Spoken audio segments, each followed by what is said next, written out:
California Department of Education.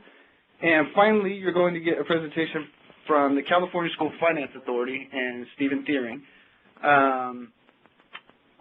And we are going to go ahead and tell you about our program. The material is going to be largely the same as previous versions. If you've been to a workshop or if you've heard the webinar, it's going to be mostly the same information. But I am going to open with a couple updates right off the bat. So if you have participated in those and have heard the information, we're trying to address a few issues throughout that have come up along the way, but a couple of updates I wanted to let folks know right off the bat. So if they feel they don't need to listen to the rest, they're not going to miss too much. But basically, the State Allocation Board met last week, and they finalized some of the parameters of this filing round. It's going to be $87.6 million, and that's going to be the minimum threshold. If any money comes back into the program between now and the end of the filing round, they're going to dedicate it to this round. So right now it's $87.6 million, but we're hoping that by the time it's all said and done that it'll be more than that. So should money return to the program, we will use it to fund projects. And after we take projects for approval, we take them all at the same time after the filing period and after we're done processing everything. The board ruled that we're going to leave those projects that don't get funded, we're going to leave them active for 8 months. And during that 8 months, if money comes back, we will use it to fund those projects. So that was a determination that the board just made last week. Okay, so I'm going to get started here. As you see on your screen is an example of one of our schools that have gone through the program, University High School in Fresno, and they actually got CSFP funds to do a new construction project on the Fresno State University campus. And I've been there, and it's actually a beautiful building and a beautiful school. I'm going to show you a couple pictures throughout just to kind of show you some of our success stories. So that's University High School. So let me tell you about the Charter School Facilities Program. We at the Office of Public School Construction have a program called the School Facility Program. And what it is a way for school districts to get funding for new construction and modernization projects, among other different types of projects. But prior to the CSFP, charter schools could not come in on their own. They had to go through the district and use the district's eligibility. So we created the Charter School Facilities Program in 2002, originally setting aside $100 million in bond authority. Over time, over $900 million in bond authority has been set aside for this program to date. And what it does is you get money to build classroom facilities. 50% of your project costs will be provided by us, the state, and the charter is responsible for matching a 50% local matching share. If the charter school doesn't have that kind of capital, they do have the option to take a 30-year loan from the state and pay us back over 30 years. Something we'll be talking about a little bit later, but that is an option for folks. And there's basically two types of projects. There's new construction project, which is for the building of new area, new classrooms, etc. Or you can rehabilitate existing district-owned facilities. If the district has a classroom that meets certain parameters that we'll talk about later, you can get money to rehabilitate those buildings. And unlike the school facility program where applications are taken continuously or were taken continuously, applications for the CSFP are only accepted during specific filing rounds, one of which has opened today, and it's the one that we're talking about. Which leads me into when can I apply? You can apply anytime from today through May 30th, 2014. We'll accept applications during the entire filing period, no matter how many we get. You may want to apply early if you can. In some scenarios, the OPSC receive date can serve as a tiebreaker for certain scenarios. And one thing you'll want to know is if this is the first time you're hearing of this, you have to send a district notification 30 days before you apply. So that may be something, I'll talk about that later in detail of what that entails, but that'll be something that if you're hearing this for the first time, that's going to be a first step. That's what you're going to want to get on right away. So complete original signature, wet signature application, and all the documents must be physically received in our office by close of business, 5 o'clock on May 30th. No fax copies, none of that stuff. In order to be considered received, we got to have it physically by 5 p.m. on May 30th. And our office, as you see there on the screen, is 707 3rd Street, West Sacramento, California. All right, so that's when you can apply. Who can apply? So eligible applicants are both independent and district-dependent charter schools can apply. In order to qualify, you have to have a charter petition, an approved charter petition. It's got to be approved prior to the application submittal date. So you've got to be an active and approved charter. You need 2 years of operating experience as the charter school, or lacking that 2 years operating experience, if you have comparable administrative experience in running a charter school, perhaps it's a different charter school, that can be substituted in many cases. In order to be eligible, you have to be a classroom-based school, and you have to provide classroom-based instruction meeting the requirements in Ed Code that you see there on your screen, Section 47612.5. And applicants, there's 2 ways to apply, and depending on how you do it, there's going to be a little bit different requirements. Mostly the same, but just a few subtle differences. But either the charter school can apply on its own, or the local school district can apply on behalf of the charter school. And depending on how you set that up will dictate some of the requirements that I'll get into a little bit later. So what are you applying for? You're applying for what is called a preliminary apportionment. Basically what it is it's a reservation of bond authority for you. As I said, there's $87.6 million in authority available right now. What you're doing is you're submitting a project idea, and maybe not a fully fleshed out project yet, but we take your information and we reserve a certain amount of that bond authority for you, and we give you what's called a preliminary apportionment. And then you have 4 years from the time you get a preliminary apportionment to come in with a conversion application, which would mean you would have Division of the State Architect approved plans, you would have your site acquired, you would have California Department of Education plans, plan approval, and site approval if you're acquiring a site. So basically, you'd be construction ready within that 4-year time frame. And then, as you see, it's possible to get a one-time 1-year extension from that 4 years. But that's basically the gist of it. And as I previously mentioned, the proposed project costs are matched on a 50-50 basis, 50% us and 50% you.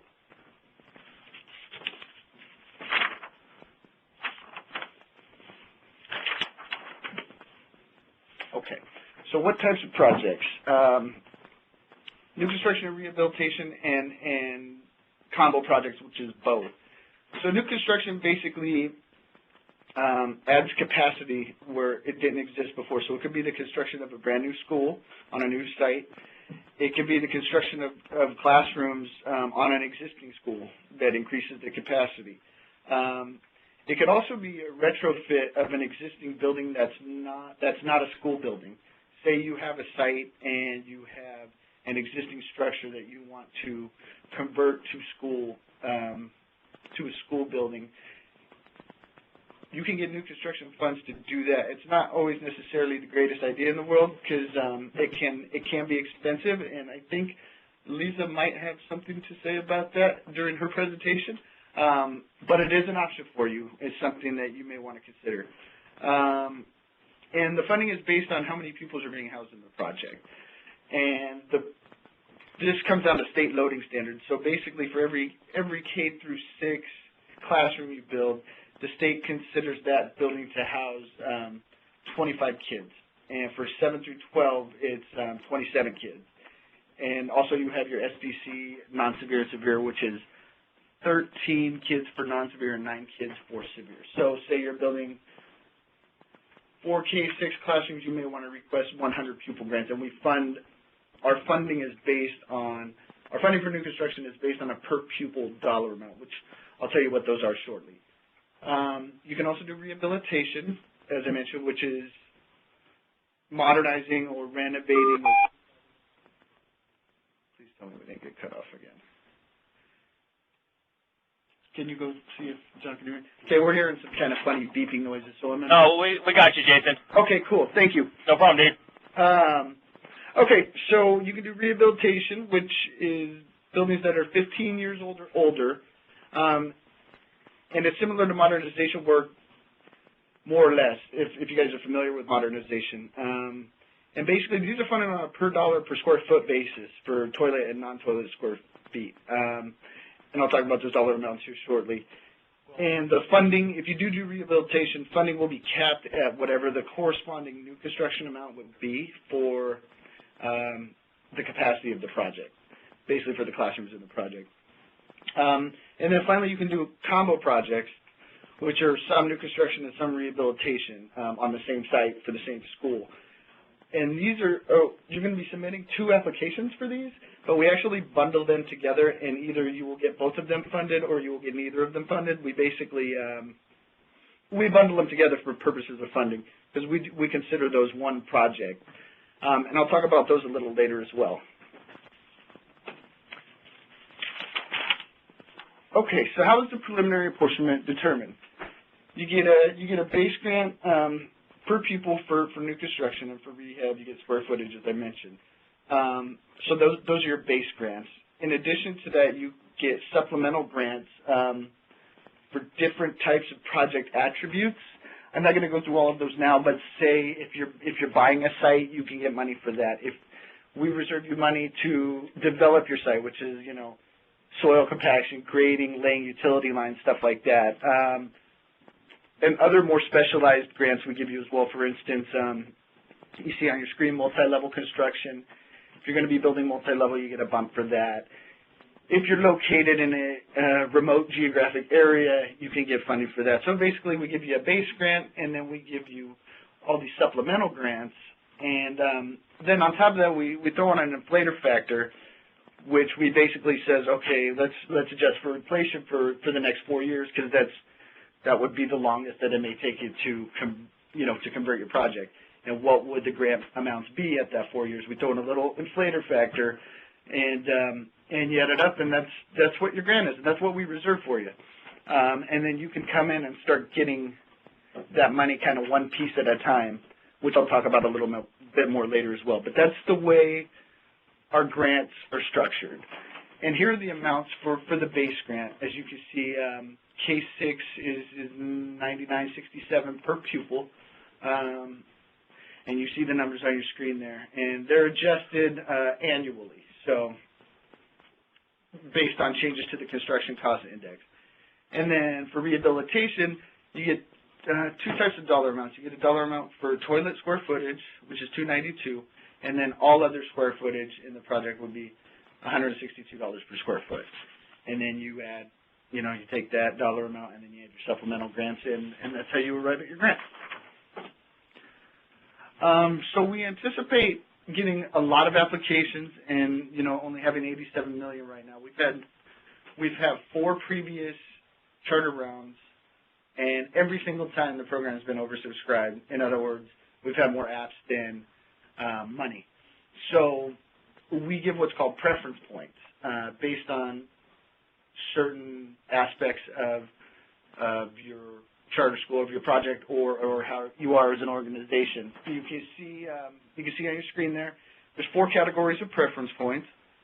You can get up to 40 points if your project is going to be relieving overcrowding for the district. In other words, if you're doing a new construction project and you're going to be housing unhoused district pupils, you get points on a sliding scale for that, up to 40 points. You can get up to 40 points based on what your low-income percentage is, which we look at what your free and reduced price lunch numbers are. So you get points for, the higher it is, the more points you get. You get a sliding scale up to 40 points for that. If you're a nonprofit school, you get a flat 40 points. And if you're doing a rehabilitation project, you get a flat 40 points because you're using existing facilities. These are stipulated in the education code. And so if you're doing a combo project, as I mentioned before, that has a new construction and a rehabilitation component, you can conceivably get, preference points for rehab, and then also preference points for district overcrowding for the new construction part. So we would kind of combine those two aspects of the preference points. We give you the most in each category for the project, if it makes sense. And so that would allow you to get up to 160 points. So we take those preference points, and there's other requirements in Ed Code that say we have to fund projects that are, we have to fund charter schools that are representative of the different types of charter schools throughout the state. And we've created what we call a funding matrix to do that. So the most preference points in each of the defined categories, and the categories are, you have, say, geographic regions of the state, geographic region 1, 2, 3, and 4, which we have defined as specific counties.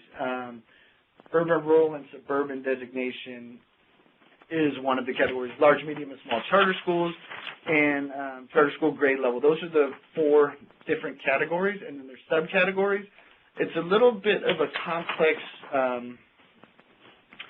theory of how the funding matrix and the preference points work together, and I don't want to get into it too much, but we have some really great material on our website. I'll have the link to our website at the end of the presentation, but we have a document on there called Preference Points and Funding Matrix Guidelines, and it explains it, I think, really well. So if you take a look at that, it'll really give you an idea of how we determine funding for this program. And then once again, if the program's oversubscribed, we'll leave unfunded projects open for 8 months in the hopes that that funding does return.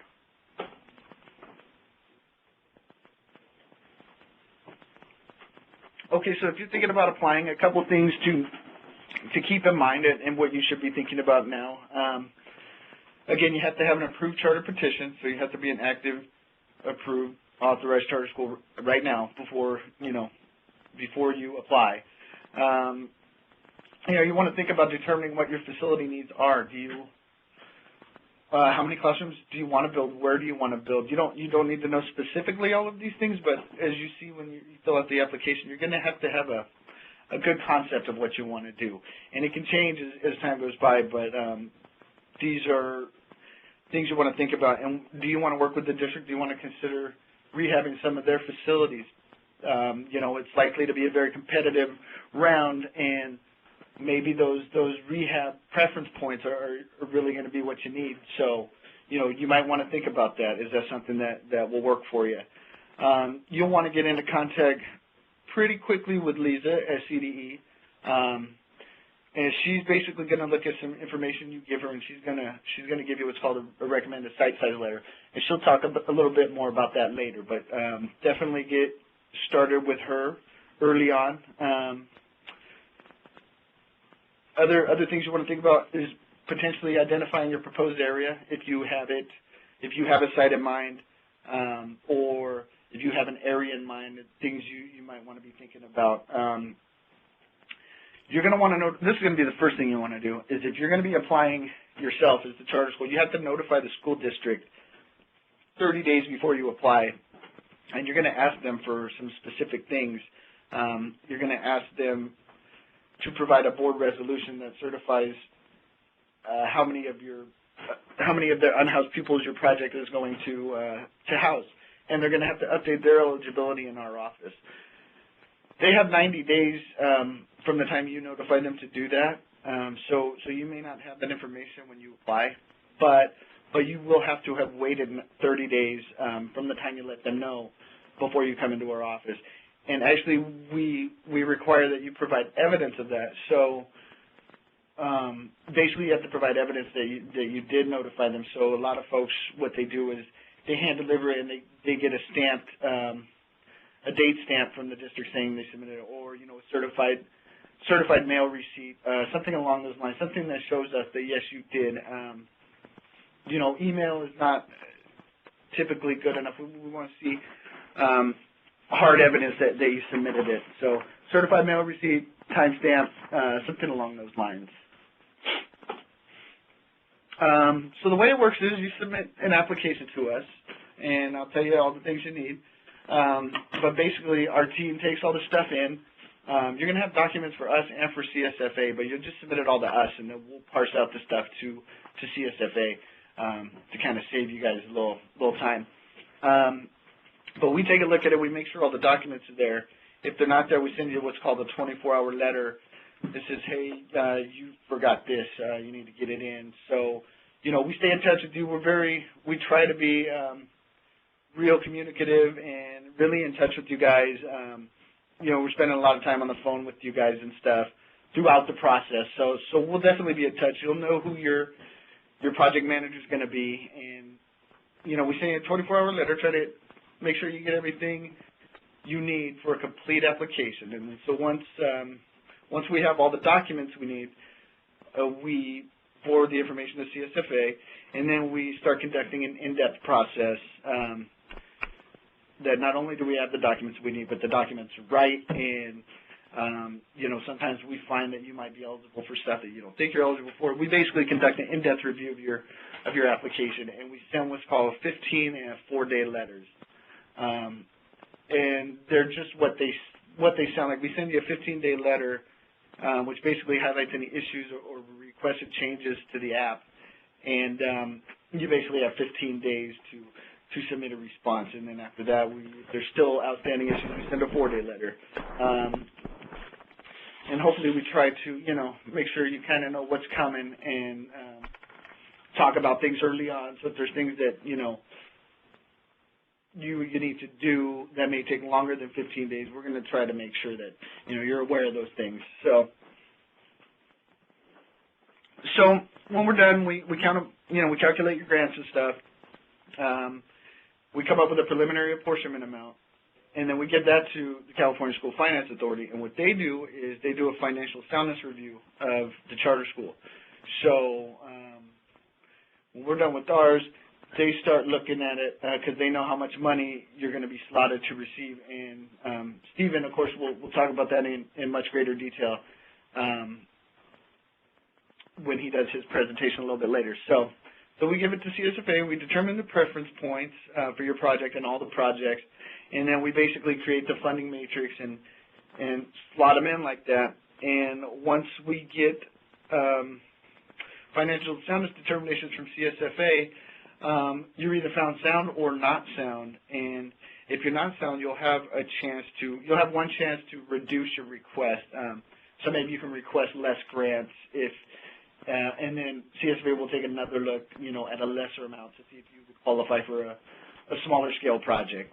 So once that's all done up, then we have our funding matrix, we have our list, and we basically go down the list and the SAB funds them all on the same day, and we just fund as many as we can until we're out of money. And then again, after that, we will leave the unfunded projects open, hoping that money returns.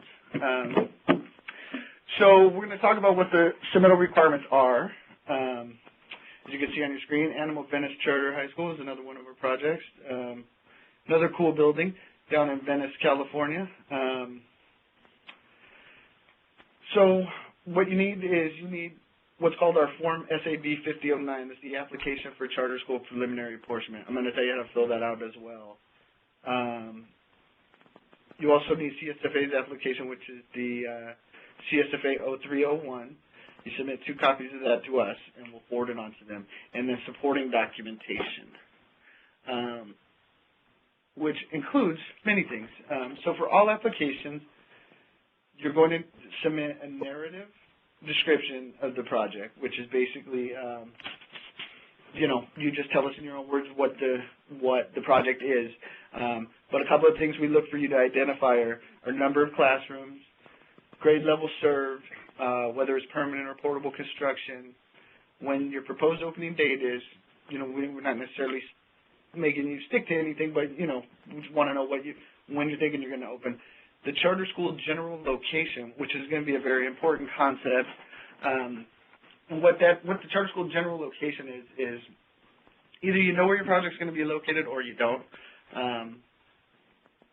And if you don't, you'll have to, in order for us to calculate grants, you're going to have to identify a general area of search, I guess you could call it.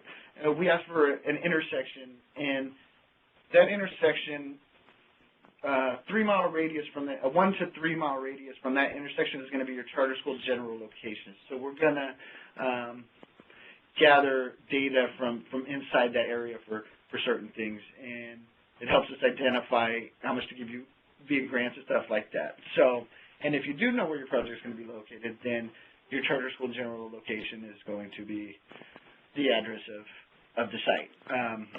So we use that for a couple different things. Make sure you include that intersection in your narrative description. We require you to submit a copy of your charter petition, 2 copies actually of your charter petition. We forward one of those on to CSFA.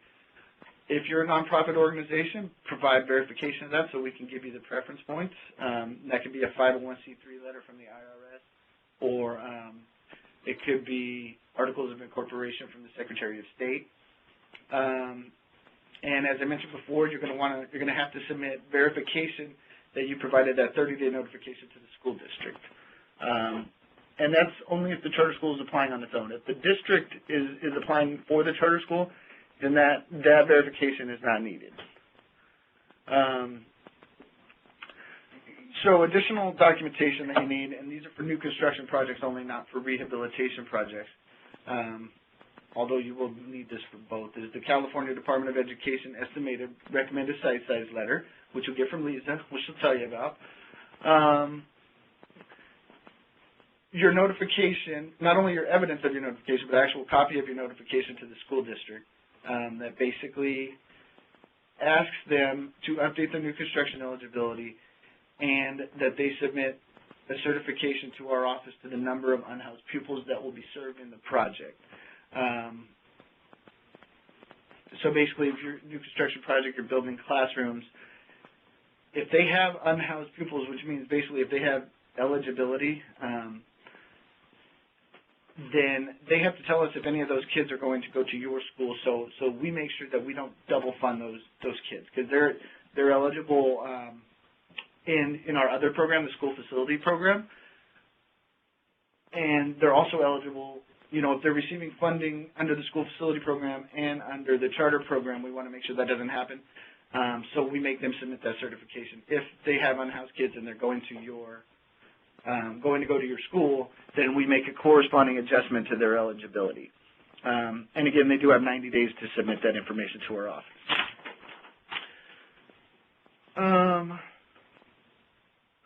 Let's see, district certificate. Yes, and that's another thing you'll submit once you get it. If they don't submit it directly to us, is the actual district certification. And they also need, which has to be a board resolution, by the way, from their school board. And they also need a methodology for telling us how they got to that number. And these are things that we can talk with the district about. But basically, if they have 100 pupils and you have a 100 classroom project and they say, well, all of 100 of our pupils are going to be housed in your project, well, we don't need a methodology in that case. That makes sense. Or if they don't have any pupils, you know, if they don't have any unhoused pupils and they have 0 and they certify it to 0, well, that makes sense too. But say they have 100 and your project's for 100 kids, but they say only 50 of their kids are going to go to the school. Then in those cases, which is very common, we need them to tell us how they arrived at that determination. And it could be one of many different things. So we leave that to the school district to decide. Okay, more supporting documentation for new construction projects.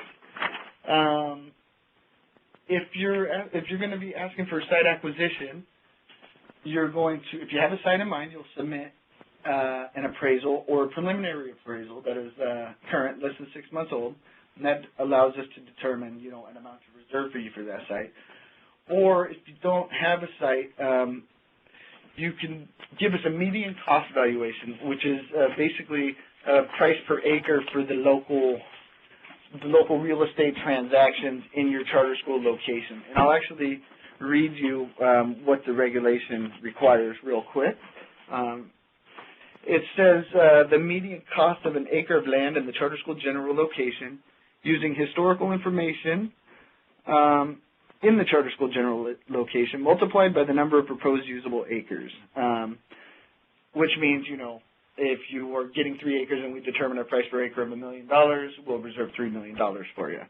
Well, actually 50% of that, but historical information may be considered, that may be considered to determine land cost can include prior real estate sales consummated and documented by the county recorder, or pending real estate sales documented by a title insurance company's escrow instructions.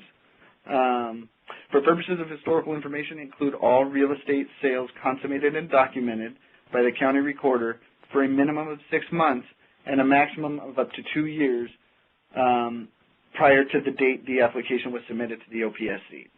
So that's an option for you. If you don't have a site in mind, basically you give us the recent real estate transactions in that area, and we determine the price per acre to reserve for you. Okay, more supporting documentation. If you know that your project is going to have Department of Toxic Substances control costs, in other words, you know, toxic soils, cleanup, stuff like that, you can either request 15% of your site acquisition price that we reserve for you. You can get a flat 15% reserved for DTSE stuff, or if you have specific known costs, you can submit those to us, and we can reserve that for you. You could also ask for $70,000 per acre for estimated site development costs. We'll give you $70,000 per acre right off the bat, but if you have specific costs that are known, or if you have historical costs based on a similar project that has been done elsewhere, if you submit documentation, we could potentially reserve a different amount for you. Okay, so those are the new construction requirements. Other requirements, if you're doing rehabilitation project, a little bit different. You don't get site acquisition because you're going to be doing it on an existing facility. What we do request is that you submit drawings showing the dimensions of the buildings, basically site maps. And these site maps have to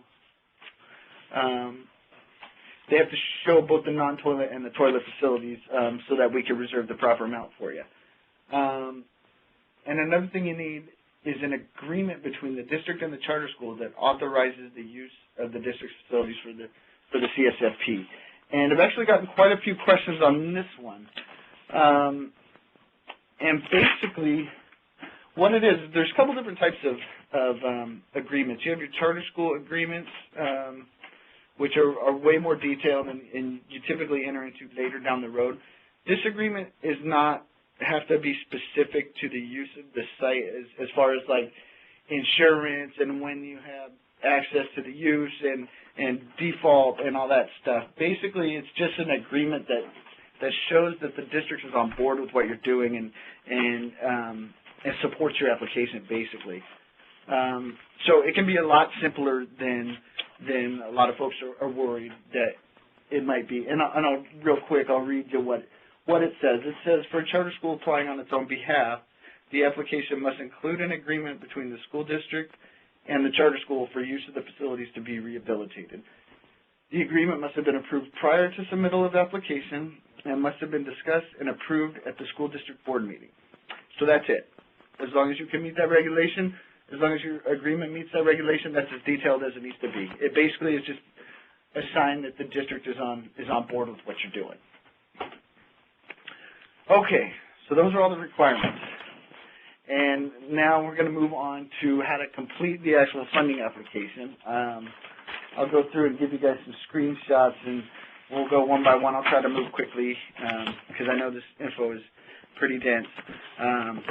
Like I said, I'm sorry. My throat's starting to hurt already. But just going to keep moving on. You can see on your screen Oscar de la Hoya Animo Charter High School, another one of our success stories, and that one's in Los Angeles, California.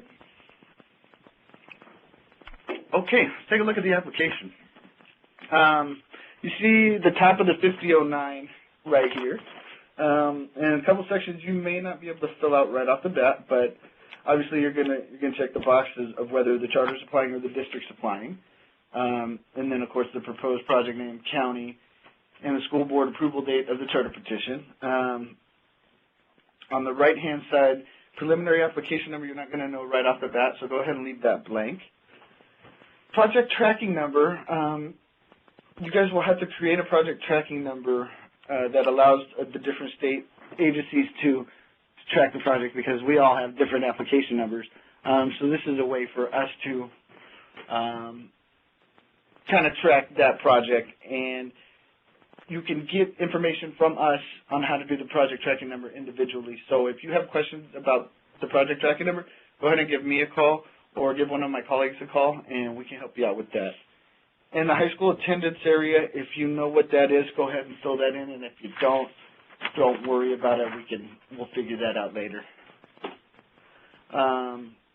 Okay, so section 1 will be, you're either going to pick, at this stage of the game, you're either picking new construction or rehabilitation. Site acquisition cost box, you see there is something different you won't be doing right now.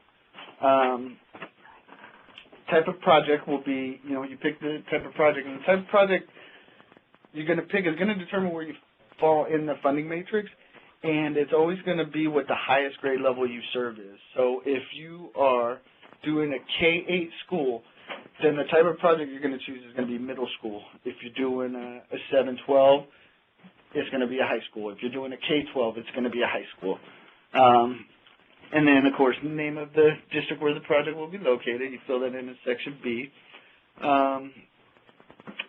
Section 3 is number of classrooms. You fill in how many classrooms you think you're going to build.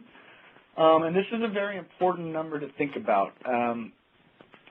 Number of classrooms you build determines how many pupil grants you can request, because it has to be, it can't be any more than the loading standards that I talked to you about earlier, which is 25 for K-6 classrooms and 27 for 7-12 classrooms. We won't allow you to request more pupils than the capacity of your project. So number of classrooms is a really important thing to think about. And in the next page, I'll show you where the pupil grant request goes. But the amount of pupils you request in your preliminary apportionment is not going to be able to be increased later. It's one of the really big important things you want to keep an eye, or keep your mind on, is whatever your pupil grant request is, you're not going to be able to request more down the road later. All the other little grants that you ask for, supplemental grants, they can be changed depending on how your project changes, but the pupil grants are not going to be allowed to be changed. So very important to keep that in mind. So think hard about the number of classrooms you want to build. If you're on an existing site, list the acreage there. If you are proposing to acquire a site, put how many acres you're proposing to acquire there in subsection 3. Section 4 is for new construction projects only, and this is where I said you're going to put your project capacity, how many pupils you're requesting. So you're requesting 100 K-6 pupils. This number is going to be very, very important. It's what drives your base grant, and your base grant is what drives a lot of your other grants as well. So projects are largely based on capacity for new construction as far as how much money you get. Excuse me. So keep that, and the number has to be supported by your charter petition as well. So if your charter petition says your maximum enrollment is 500 pupils, you cannot come in and ask to do a 600 pupil project.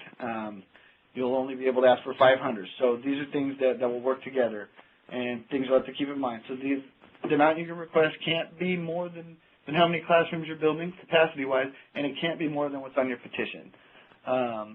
So things to keep in mind. Section B here is where you would put what the district certified to on the unhoused pupil certification.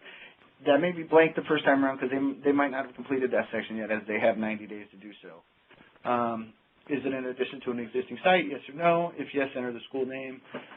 Simple enough. Then Section 5 is where you're going to start asking for grants. And, grants, if your project's not done yet, it's just an idea, so you don't know everything that's in your project, but you might have ideas of what you think might be in your project.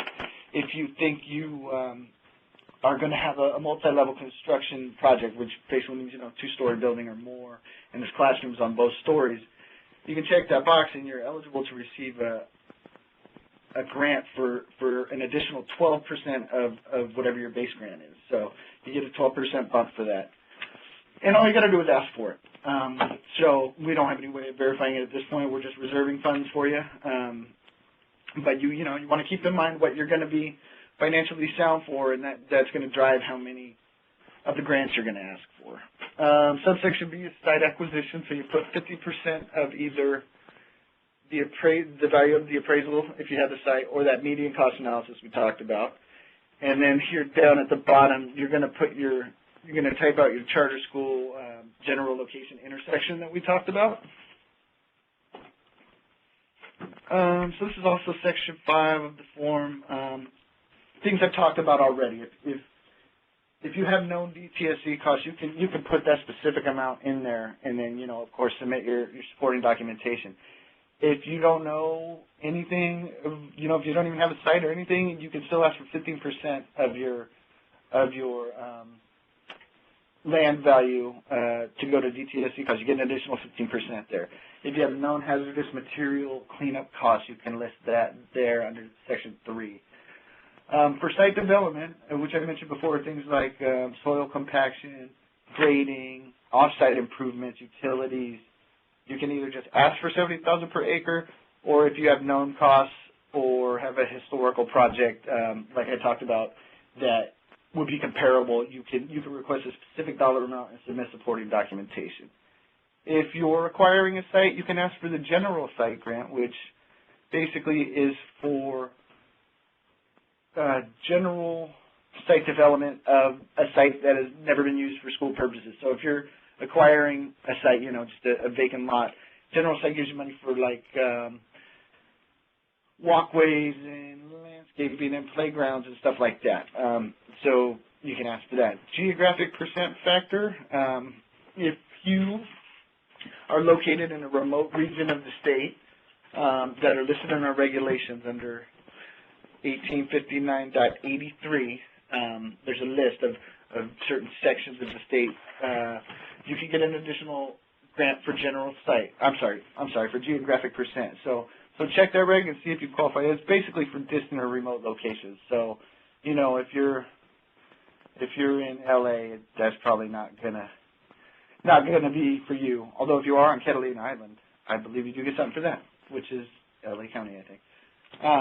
Anyway, small size project is another grant we give, which is 100. If it's serving 200 pupils or less, you can get an additional grant basically for costs associated with economies of scale because you're paying more for doing less. So if the project's between 100 and 200 pupil capacity, you get a 12% bump to your base grant. If it's between 100 and 200 pupils, you get a 4% bump to your base grant. And if it's between 0 and 100, you get a 12% bump to your base grant. Urban allowance is another new construction grant you can get, which means if you're on like an impacted site, if you're at 60% or less of the CDE recommended site size, and you're acquiring land, if you're acquiring land, the value is $750,000 per acre or more, and if you're building new construction, multi-level construction, if you meet all those requirements, you can get the urban allowance grant, which is an increase for heightened security requirements. Impacted site, you got to build things differently. You get a grant for that. Okay, so Section 6 are the additional. Those are all the new construction grants I just went over. So now we'll talk quickly about the rehabilitation grants that you can be eligible for. Section 6. You're going to list your square footage there, non-toilet square footage and toilet square footage. I don't know if I mentioned it earlier or not, but you're going to give us site maps that show us the square footage, but more than likely we're going to come out and do a site visit and verify that, and we may or may not find more or less. It just depends. So if you are doing rehab, we're going to probably come see you guys and spend some time walking the site and doing some measurements. So additional grants you can get for rehab. You can get that same geographic percent factor grant. You can get the same small size project grant. Excuse me. You can get that urban security impacted site grant with far fewer requirements for rehab since you're not acquiring any land. Basically, if you're at 60% or less of the CDE recommended site size, you get that grant. And two other grants that you can get for rehab are if you think your project is going to be required to have two-stop elevators, which would be the case in a multi-level type of building, you get a dollar amount for that. And if it's more than a two-stop, if it's a three-stop elevator, four-stop elevator, you get a grant for each additional stop on top of that. Those are sections D and E. We're almost done, folks. Section 8 is project progress dates. And this is where you're going to put any construction contract data that you may have. A lot of folks are going to be leaving this section blank because most of you probably don't have a project yet. And if you do, you most likely have not already awarded construction contracts. But there may be some out there that have and that are, looking for kind of a reimbursement type situation. So if you, list your construction contract date there, if it doesn't apply to you, just put NA. Same with the notice to proceed. And then it asks you if your contract was awarded prior to January 1st, 2012, if you have initiated and enforced an LCP, yes or no. And if you do fall under that, which is getting to be pretty rare at this point, and you do happen to fall under that and you did enforce an LCP, you'd be eligible to receive a grant for that. Excuse me. Moving on to Section 9, which is somewhat related. There are new requirements since January 1st, 2012 that you have to work with Department of Industrial Relations. They've got to monitor, they've got to do prevailing wage monitoring for all projects that receive state funding. This is going to be something that's super important for you to keep in mind. And in fact, the next couple slides highlight that. You must have DIR, Department of Industrial Relations, approved compliance monitoring for all public works projects with a construction contract awarded after January 1st, 2012. If you do not, you'll be ineligible to receive state funding. There are a couple of exceptions, as you can see on your screen. If you're using a previously approved by DIR labor compliance program, or if you have entered into a collective bargaining agreement or project labor agreement that meets or contains conditions detailed in the labor code.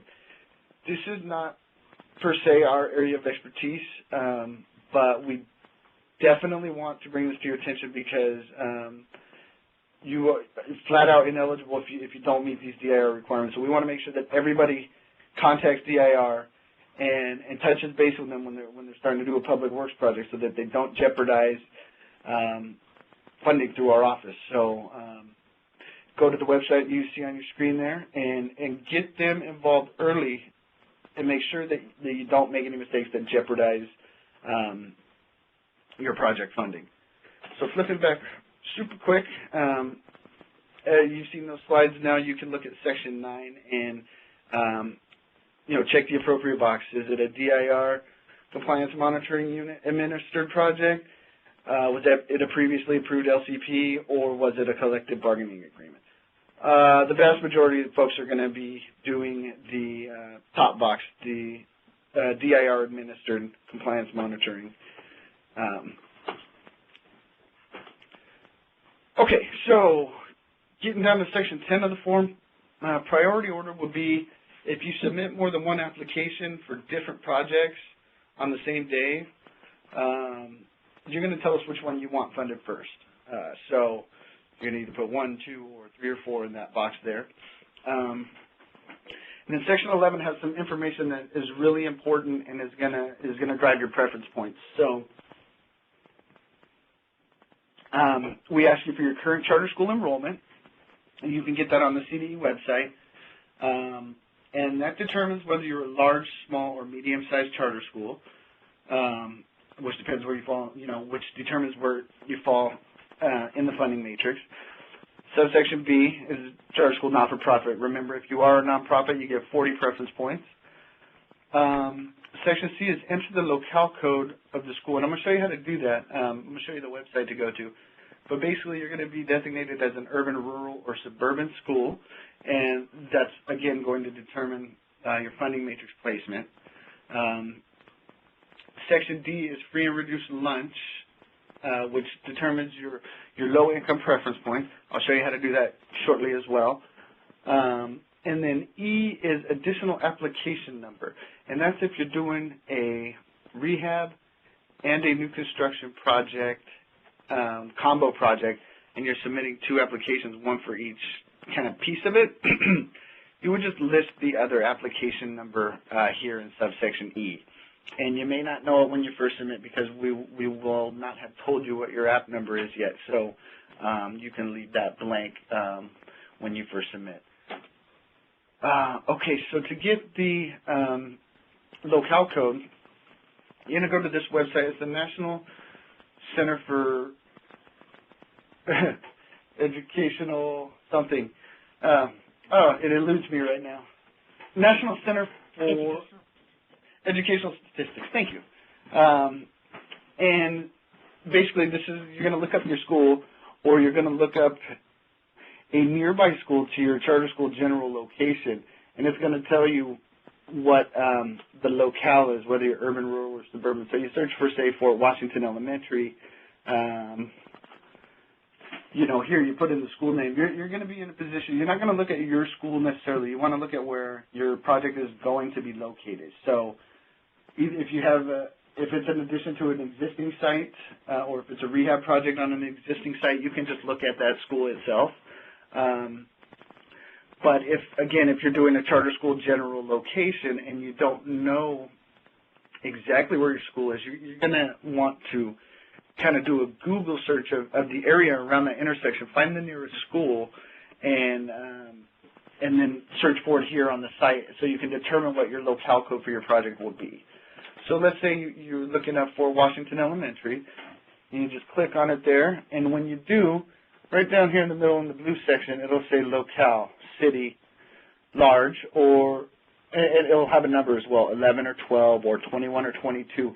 The number's really what we care about because I think actually some of the designations of what they call it have changed, but the numbers, what our regulations require we go by. So give us the number and then just pop it right on your application there, and that will determine whether you're urban, rural, or suburban.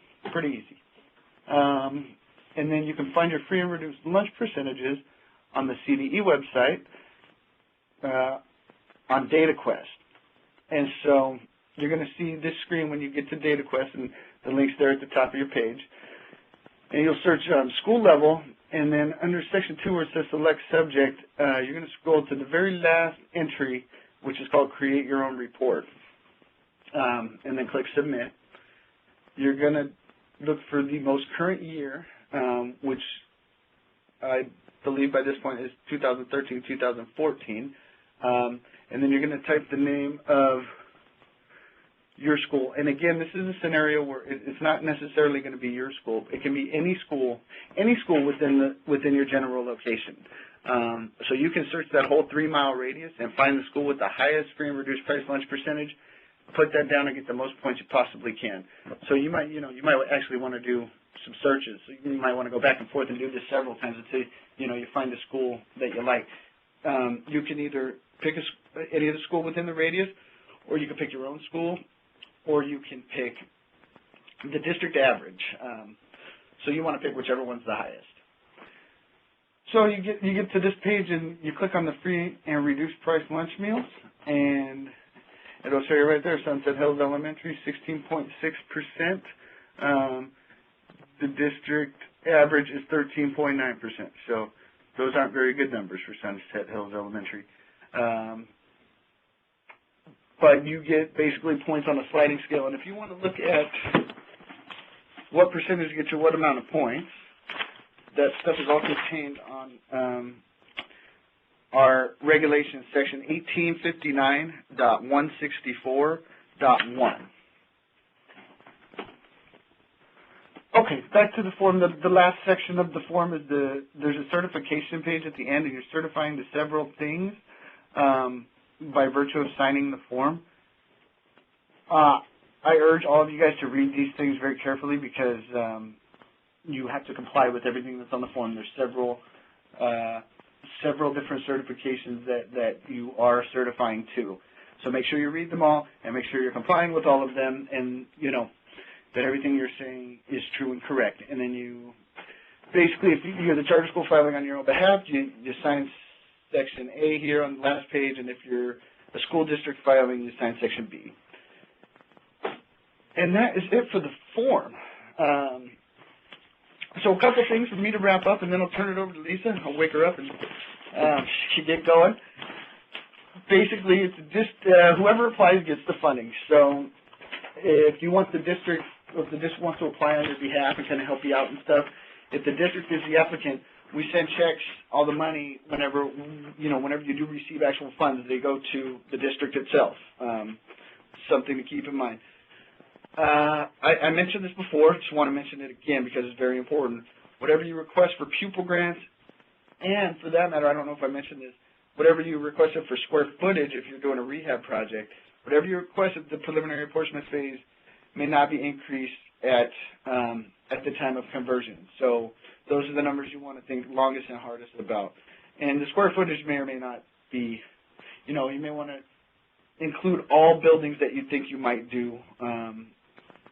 And if you have to pare it down later, you have to pare it down later, but you can't add buildings at a later time. And then this is another issue that a lot of folks are asking about. Title to the facilities and the site must be held by either the school district or the charter school or a local governmental entity. By default, it goes to the district, but the charter school can specifically request to hold title, and then this typically comes a little bit later down the line. But one thing people are asking about is there seem to be some situations where they want to build a charter school on a site that's owned by a private business, and that the private business is going to own the site. And we can't allow that. The Ed Code says it has to be held by a district, a governmental entity, or the charter school. So if you have one of those scenarios with a private business that wants to own it, you may want to think about either A, trying to buy it from them, or B, trying to look at another site. And then a request to hold title, formal request is required by the charter school if it wishes to hold title. Those are things you'll typically worry about later. If you do receive a preliminary apportionment, you can get advance fund releases along the way before you get to that final construction ready stage. You can get money for design to hire an architect and kind of help get your project off the ground, which is 10% of the total project cost. You can also get site acquisition advance to help you buy the site, which is based on what your appraisal or median cost evaluation is. And in order to get the funds, these are things you'll typically worry about later. I just wanted to put this out there for you guys so you understand how the process works. There are many requirements before you can actually access cash. One of them is to execute the charter school agreements, which we haven't talked about at length, but I believe CSFA is going to touch on them a little bit later. There are certain site acquisition requirements that are different if the charter school itself is holding title. I don't want to get into all that right now. Every time you come in for cash, you're going to have to be found financially sound again. And finally, you'll have to participate in our office's priority funding process, which these are things you'll learn about more if you get an award and you start going through the process. But just know that if you do get an award, there are ways for you to access funds in advance to help you and your project along. You can get money for reimbursement of projects for rehab and new construction. All the regular requirements must be made. However, for new construction, you cannot occupy prior to submitting your final application. Submit that application before occupancy, otherwise your project will be ineligible. And in order to submit that 5004 that you see on your screen there, you need DSA and CDE approvals, final DSA and CDE approvals. And then just wanted to reiterate again the prevailing wage requirements. you definitely want to make sure you're doing the right thing there and in contact with DIR. A lot of information is available on our website. You can see here. Do we have some questions? Okay, I got a couple questions in. Let me try to address them here.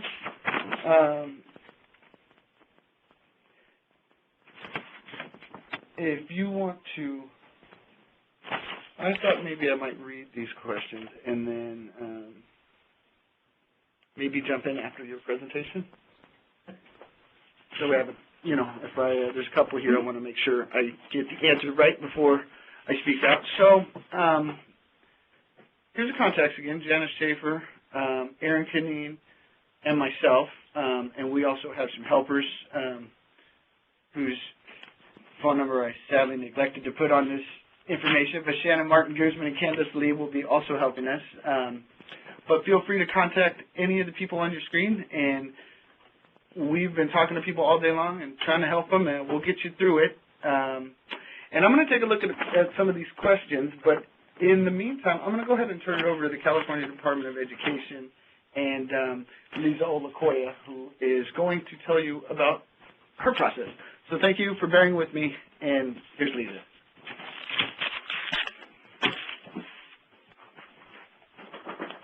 After that comment about time for me to wake up, I know Jason's eager for his nap, so I'll take over. I'm Lisa Olakoya, consultant with the Department of Education, the field rep, handling charter schools in general, facilities issues, and the charter school facility program. Here we go. First off, I want to make mention of a couple things. One, if you have questions on OPSC's portion, continue to submit them. Jason will be reviewing them and then answering them in a few minutes when I'm finished. Questions on my portion, you're welcome to submit as well, because I will be answering those.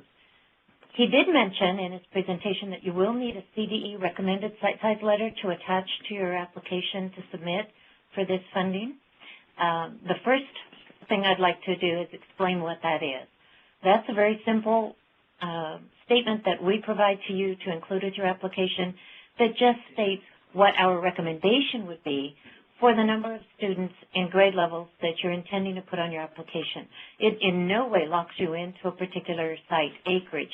It only helps OPSC determine if you would qualify for a couple of extra bumps in grants based on the ratio between what we'd recommend and what you're actually going to pursue for a site in terms of acreage. All you have to do for that is email me. At the end of the presentation, you'll see my contact information. Give me the name and address of the school entity, their director, or who's applying on their behalf, the number of students you're going to put on the application, and the grade level. If, in fact, you're going to be submitting an application to build only a portion of your total school, in other words, just a certain number of buildings to house a portion of your total enrollment, tell me, again, what that is, and then tell me the master plan capacity, what the entire site build-out will be when it's completely constructed, regardless of what funding you're using.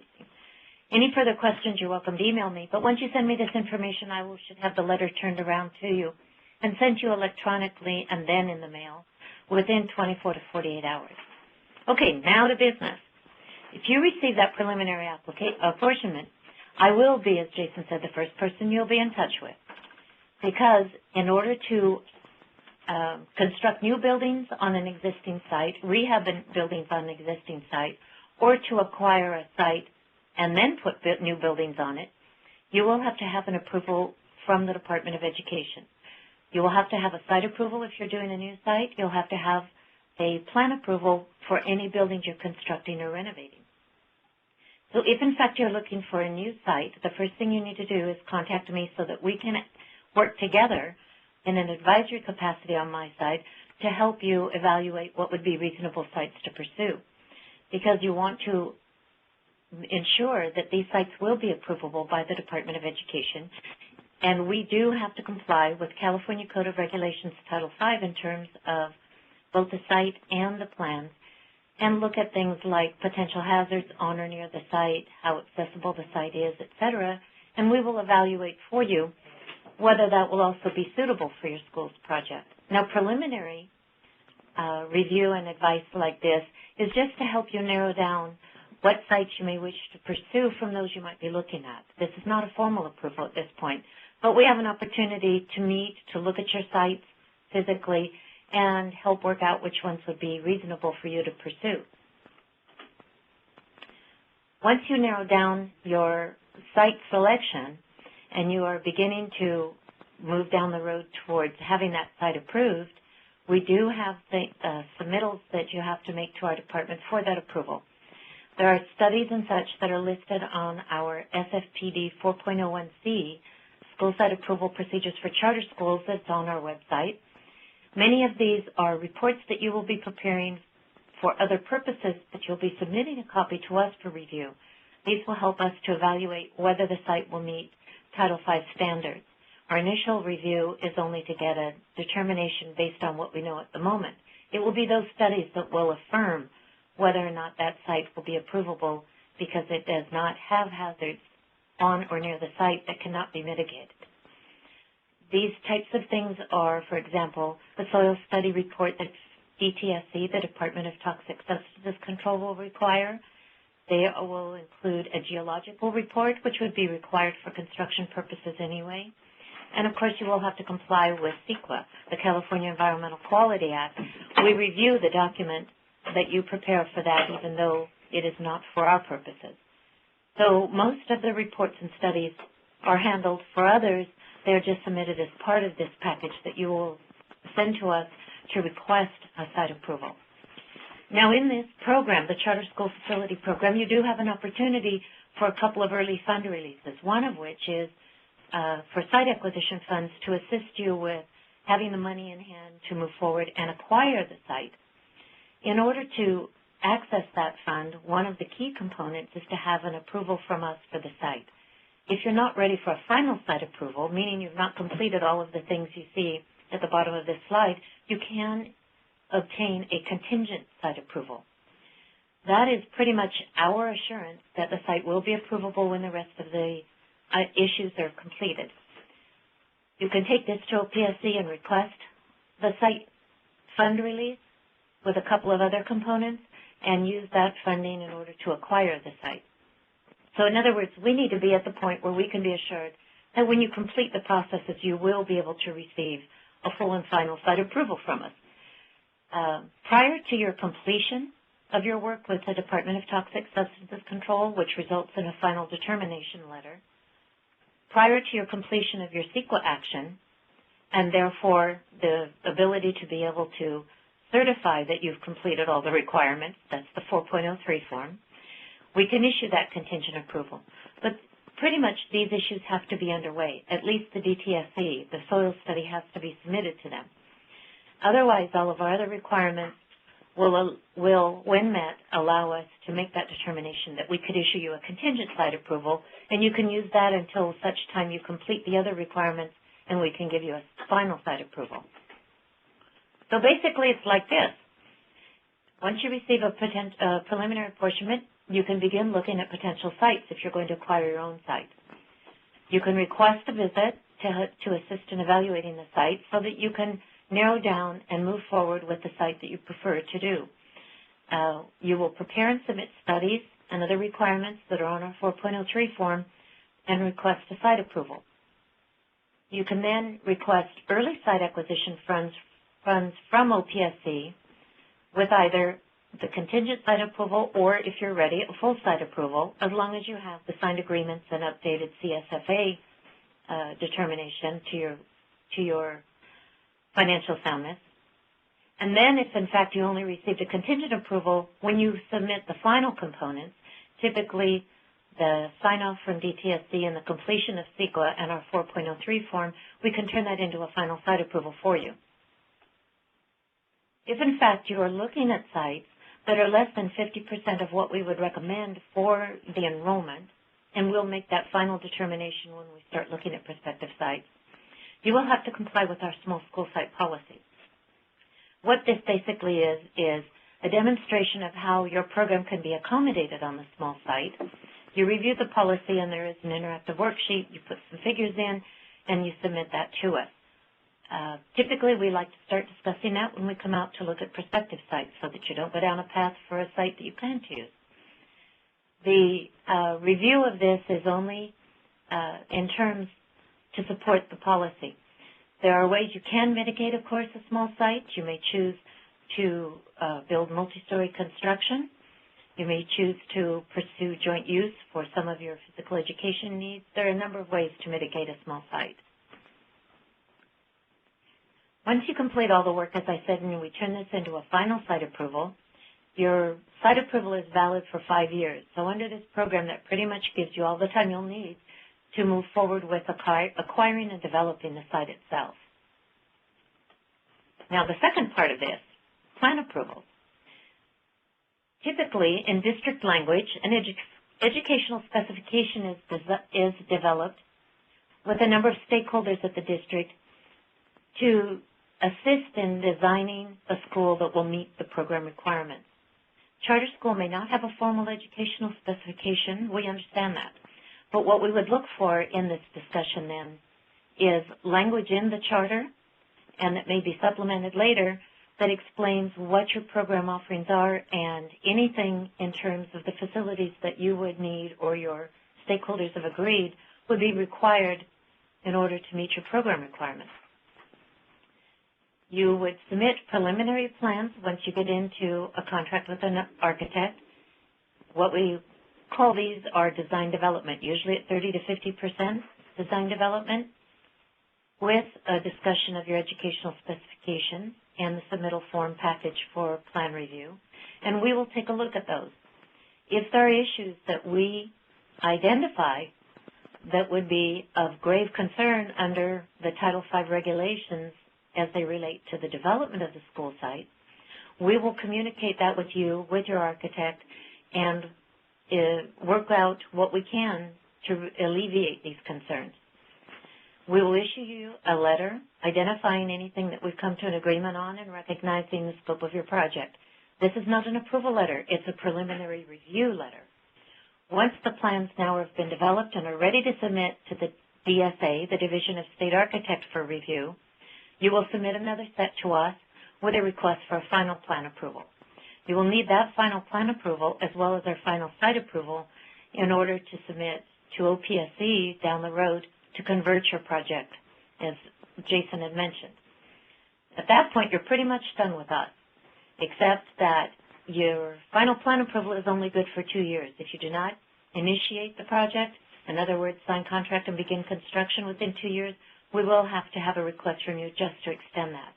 Of course, if there are any changes to the site itself, to issues around the physical site that might impact Title V review of the site or to the plans, we will have to have them resubmitted in a request to look at those issues again. One thing I might mention is the submittal to DSA is similar to what you would do if you are doing a non-state funded project. You would, in submitting to the local planning department with jurisdiction over the area, any plans that you have on existing buildings or to construct. In this program, you submit it to the state instead of the local planning department. Again, the plan approval will be done in compliance with Title V as it relates to both educational appropriateness and school safety, and is valid for those 2 years. Now, that was fairly quick, but I will take questions for a while here. I have some resources here that might assist you both with planning and looking at sites. The educational specifications I mentioned is developed into a resource that's posted on our website that you can download. School Site Selection and Approval Guide is a resource that you could use that would help guide you into looking for potential sites. And then the Guide to School Site Analysis and Development discusses more the layout of sites and how much area to allocate and how to lay out for different uses on your site. This also includes the chart that we use in developing recommended acreage for your program. Of course, the California Code of Regulations Title V, huge volume that it is on our website, but we have one link under resources that only lists those regulations as they relate to school siting and plan development, not the entire CCR. The small school site policies there, and then all of the applicable forms and such that you would need to submit for a site approval or a plan approval. as I promised, contact information is there. So the first thing is, if you have not yet prepared your application and received a recommended site size letter from us to submit to OPSC, you should email me with the information I indicated at the very beginning. That would be the enrollment you're planning on putting on your application, the grade levels to be served, and then if you would be building out to a larger capacity than what will be on your application, let me know what that is as well, along with name and address of the entity doing the application. Of course, this would all come within the confines of the 30-day period that you would need to wait after notifying the district of your intent, if in fact you're applying as a separate independent charter school, separate from the district. So send me this information if you're going to be submitting an application, and I'll have the letter out to you as quickly as we can. All right? Thank you, Lisa. This is Jason again at the OPSC. I just wanted to jump back in here for a quick sec before I hand it off to Stephen, just to address a couple of questions that came in. And got several questions. A couple of them, I think, if you don't hear me read your question, we'll contact you individually because, you know, some questions aren't as simple, don't have as simple of an answer. So we're going to try to help all you folks, but I'm just going to read a couple of the ones that I think would be appropriate to talk about here. And one question I got was, when I use the per pupil grant amounts for our population, I arrive at $5.4 million. If we are chosen to receive the grant, will we get that amount or half that amount? And that's a really good question. And the answer is the grant amounts I showed you, and all of the grant amounts that you get through our office, the per pupil amount, the square footage amount, those are considered 50% already of what the total project cost would be. So the amounts you see, if you use the per pupil grants and you arrive at $5.4 million, you'll get $5.4 million. That means we evaluate the project at $10.8 million. So the grant amount is already the 50% amount. So whatever you see for the grants, whatever your grants add up to, that's what you'll get as the 50% grant amount. So if it adds up to $5.4 million, you get $5.4 million.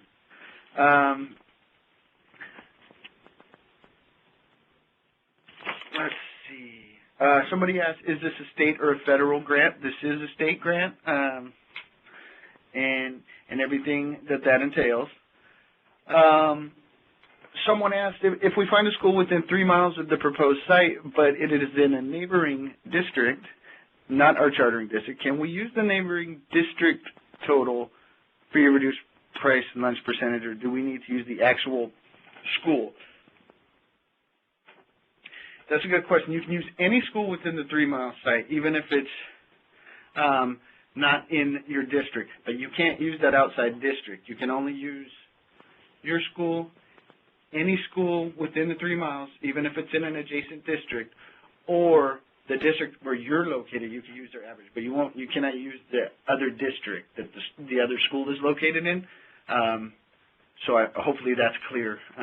But only your school, the district you're located in, the average of that district, or any school within the general location, regardless of what district it's in. And then someone asked, when is the SAB meeting? When might we hear if we are awarded? And that's a really good question too. And basically, we don't know. It depends on how many applications we get, and we think we're going to get a lot. And it's going to take several months. So we're kind of hoping, maybe kind of assuming, hoping we'll find out towards the end of the year. We don't have anything we can accurately assess right now until we know how many applications we get. But it's a really lengthy process. We have to get done first before we give it to CSFA, and CSFA does very in-depth review. So those are the questions that I got now, and if you didn't hear your question, I'll be happy to answer them individually offline. Keep sending questions in if you got them. If you got them for Lisa. Stephen, you ready? Oh, wait a minute. Can I have a minute? Oh, sorry, Lisa wants to.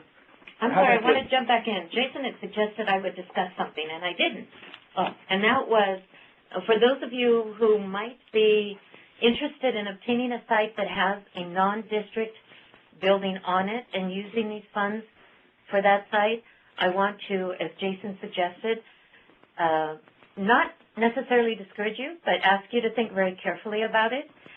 In order to have a review by DSA and to use these as public school buildings, they would have to be developed to the seismic standards known as the Field Act, as all public schools typically are now. To take a non-Field Act building, regardless of age, most buildings are not Field Act, and have it retrofitted to a standard that would be considered and accepted by DSA as Field Act is very challenging. If it can be done, it's awfully extremely expensive. My recommendations are, if that you are serious about that, you contact me and we discuss this a little further. The last word I would have on it is, if nothing else, recruit the services of a structural engineer to evaluate the building and see if it even can be brought up to Field Act standards. Because in order to use this funding on an existing structure, which means a structure not on existing district site, it would have to be Field Act compliant. Otherwise, you'd be faced with acquiring a site and paying for the site with the building, then doing a complete demolition of the building and starting from scratch on construction. So as Jason suggested, I just wanted to jump back in and tell you a little bit about what kind of challenges that could present. Thank you. Okay, thanks, Lisa. So I'm going to go ahead and kick it over to Stephen Thiering at CSFA. Stephen, if you're ready to go ahead and take it away. Yeah, I think I am. Good afternoon. My name is Stephen Thiering. I'm a program analyst for the California School Finance Authority. The authority is responsible for the financial soundness portion of this grant. And here I'll take you through what the financial process entails. Just a word of note for those that have listened to our presentation before, for the application, our 03 or Form 0301 and our LSQ have to have original signatures on it, but everything else, all the supporting documentation, all your financial information can be submitted by either CD or a thumb drive. So I just want to throw that out there to people that are listening. All right, so the Charter School Facilities Program, Prop 4755-1D. Jason's already covered most of this so far. State provides 50% of the project cost as a grant. The applicant is responsible for 50% of the project cost. The local matching share can be satisfied by either lump sum payment or through a funding agreement. Think of it as a mortgage. The term cannot exceed 30 years. The low fixed interest rate, approximately 2%. We have two mechanisms to determine the interest rate. One's the PMIA interest rate at the month of when you're given your last apportionment, or it's the GO bond sale that's nearest to the date that you got your last apportionment under your final.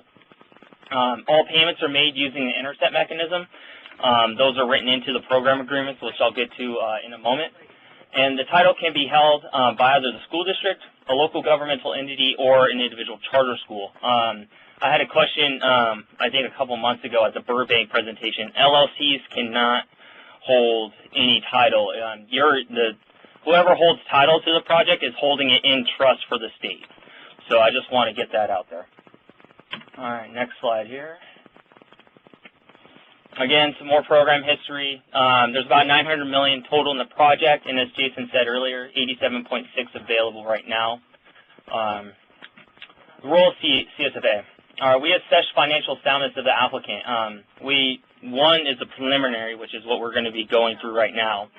And then once, if your school is accepted into the program and they're a finalist, they'll receive that apportionment, but then we'll also have to do financial soundness reviews for your advances, if you do it as separate advances, design and site acquisition, and then we'll also do a final financial soundness when you go in for final apportionment.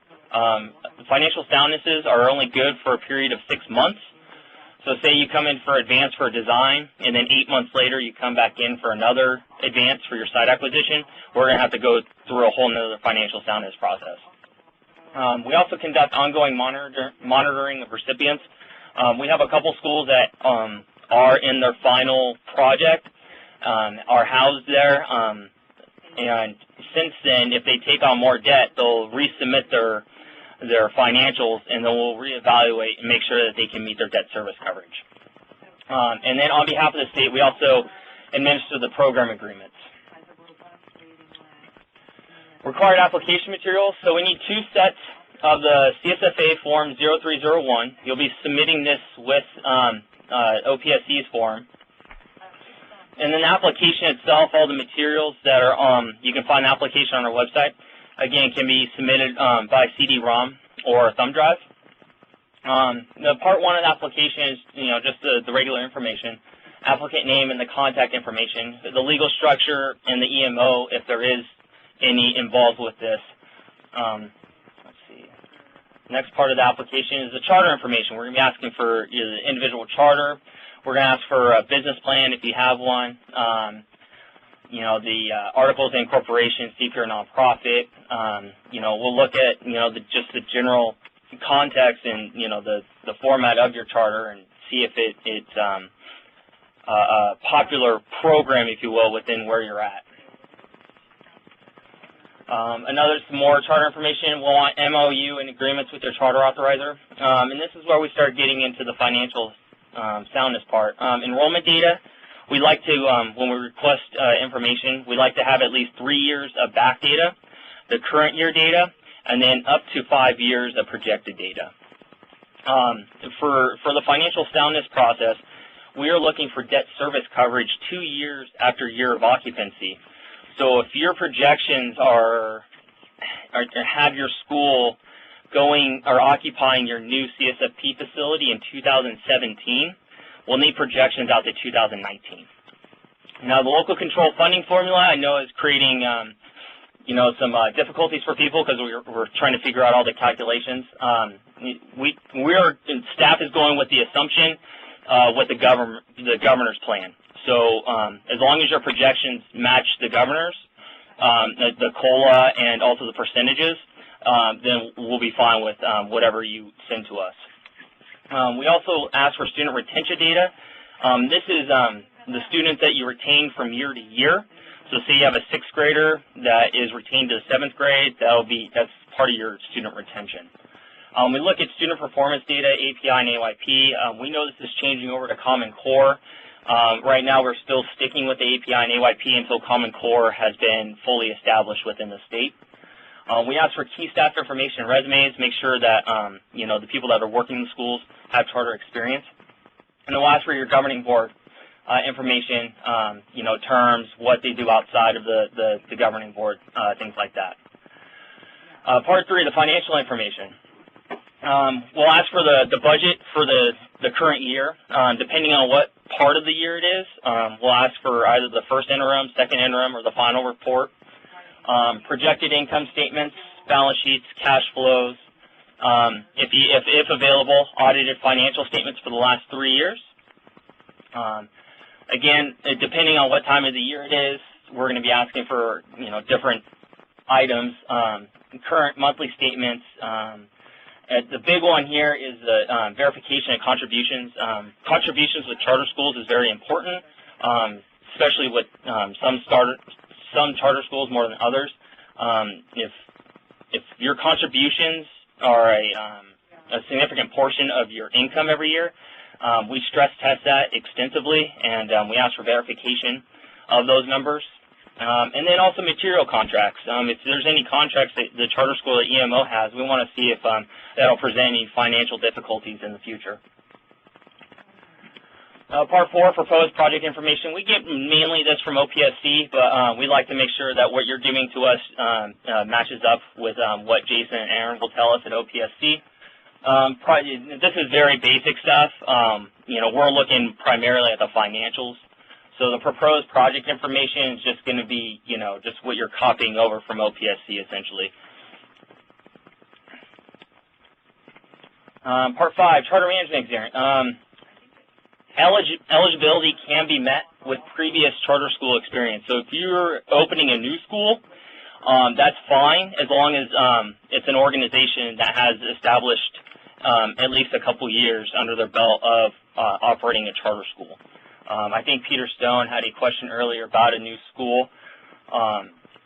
That's perfectly legitimate under the program. I'm not quite sure what the calculations on how your grant would be calculated with the enrollment, but your project would be eligible under the program. Guarantor information. This one, we've had a couple questions right now because we have some districts applying on behalf of individual charters. I'm trying to clear up with our legal counsel if districts need to provide all the necessary paperwork that's under the guarantor portion of our application. Once we figure out what that is, I'll post something on our website and get to those that have been asking me those questions. But we want to make sure that the lump sum payment that's being contributed to the project is a legitimate source, and that either the district or the corporate entity that's providing that match or a portion of that match it's guaranteed. Program agreements. This is a very tricky subject concerning CSFA and the whole program. Program agreements, especially if a charter school is, if a district is holding title, we'll need a facilities use agreement that goes out to 30 years. We do have examples of that. LAUSD has a good example. But I would start talking now with your district authorizers for those that are applying for their own individual charter schools, and start working with them. All our program agreements, we have templates available on our website, so you're able to go on there and just peruse and even forward them to your charter authorizers, and have their legal and other individuals look at it and see what they think of them. Agreements have to be executed before you receive ending funding. We've done financial soundness reviews, and the program agreements aren't executed, and the school doesn't get their money. So we want to make sure that, especially with this now, in the new funding round that's going on right now, we want to make sure schools are aware of the program agreements. There's a memorandum of understanding that's between the state or the charter, or it could be the district or local government, whoever is actually holding title. The funding agreement is either between the state and, we say charter on the PowerPoint, but it's actually the obligor. Whoever's paying the loan, that's what the funding agreement is going to be between. And then the facilities use agreement, if it's applicable, will be between the charter and the district, and you'll forward us a copy of that facilities use agreement. The actual process. So eligibility criteria, charter in place, 2 years of operation. Of course, as I was saying earlier, this can be met with previous experience running. So if you have a new school, we'll just need to make sure that we get all the resumes for the people that are running the charter school, just to make sure that they have relevant experience. Ability to maintain financial operations. We look for 1 times or greater debt service coverage. What this means is that, say your net revenue at the end of the year is $10,000, and your debt service coverage payment for your CSFP facility is $9,000, you're above that by $1,000, so you meet the 1 times coverage. We look at material risks that threaten the financial or operational viability. We send, part of our application is a legal status questionnaire, which is part of the application where we'll need original signatures on. We look for civil or criminal disclosures or threat of charter revocation. We want to make sure that the schools that are accepted into the program and receive funding from the school, 1, are in good standing with their authority, but also 2, are going to stay open for a while. We don't want to give money to schools that are going to disappear 5 years down the road. And again, we look at past, current, and financial projections. We stress test all of these once we put it in our model, and we look at also just the reasonableness of the projections. We make sure that if you're showing enrollment gains of 200 students per year, we're going to ask how. We're going to look at your waiting list. Those types of things. We're going to look at student performance trends. AYP is difficult now just because it's gotten so high, and the amount of schools that are passing AYP has dropped significantly.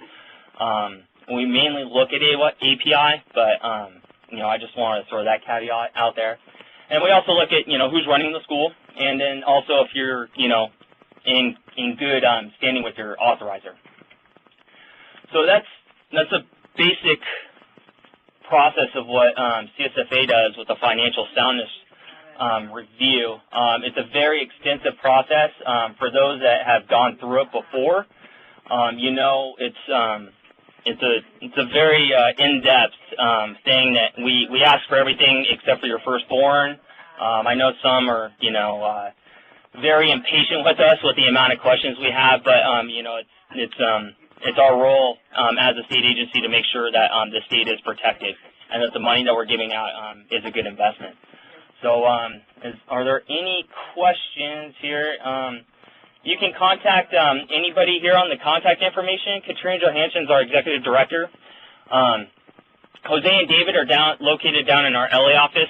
David's kind of our CSFP expert down there, and I'm located up here with Kristen at our Sacramento office, and I'm kind of the CSFP guru up here. So if you have any questions, please feel free to call any one of us or email us. Also, too, any of this information is available on our website as well.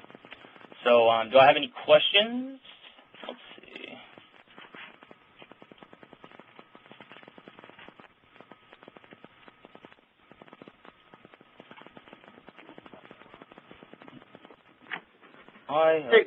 So I have one here that said, why wouldn't all applicants want to choose to have the 50% matching funds and met through a loan from the state? The terms on this loan are very favorable. What is the drawback of taking a loan out from the state? Shermia, I'm not quite sure. It depends on the financial viability of a school. We've had districts where they'll provide the whole lump sum payment, and this was before the 2% interest rate. And again, this is another note too. We can only go as low as 2%. That's our statute mandates that. So that's as low as we can go. PMIA right now is at a 0.25%. It would be nice to give charter schools a 0.25% interest, but we just can't. So 2% is the minimum amount. So there really is no drawback from taking the loan. It's just that before the economy crashed, the interest rates weren't really favorable for schools to do a 30-year loan. It might be better to do the matching option at that time. Let's see, what's the next question? Hey, Stephen, can I jump in here? Yeah, go for it, dude. Wouldn't it also be fair to say that if they did take the loan, they basically would have to be found financially sound for twice as much money? Yes, that too. That's also another thing is you have to be financially sound for the whole project cost. That's a good point, Jason. So instead of doing a local match share, the financial soundness now is basically just making sure that both whoever is providing the local match share and then also the individual charter school are both financially viable. Let's see here. And the last question here is Matt Coet. If the local 50% match will be entirely provided by an already approved local Prop 39 school facilities bond measure, does a charter school need to still? Yes, you do, because we want to make sure that, again, that the local match, we want to make sure that both the charter school and whoever's providing the local match are both financially viable after the local match. We want to make sure that they can continue running after the fact. So, and again, if anybody has any other questions, I know it's especially when you start opening your application and see what you have to submit. I've had plenty of phone calls already. Please feel free to contact us anytime. Cool. Thanks, Stephen. I think that's going to do it for us. This is Jason again at OPSC. If you didn't hear your question read again, we will definitely be contacting you to answer your questions individually. So if you have any further questions, of course, feel free to contact any of us. Our numbers are on the slides, but once again, I'll give you my phone number and Aaron's phone number, who's my colleague here. I'm at 916-375-4229, and Aaron Canine is at 916-375-4741. And give us a call, and we will be happy to help you in any way we can. And we look forward to receiving your applications. So I think that's going to wrap it up. Thanks for tuning in, everyone, and have a nice afternoon. Thank you.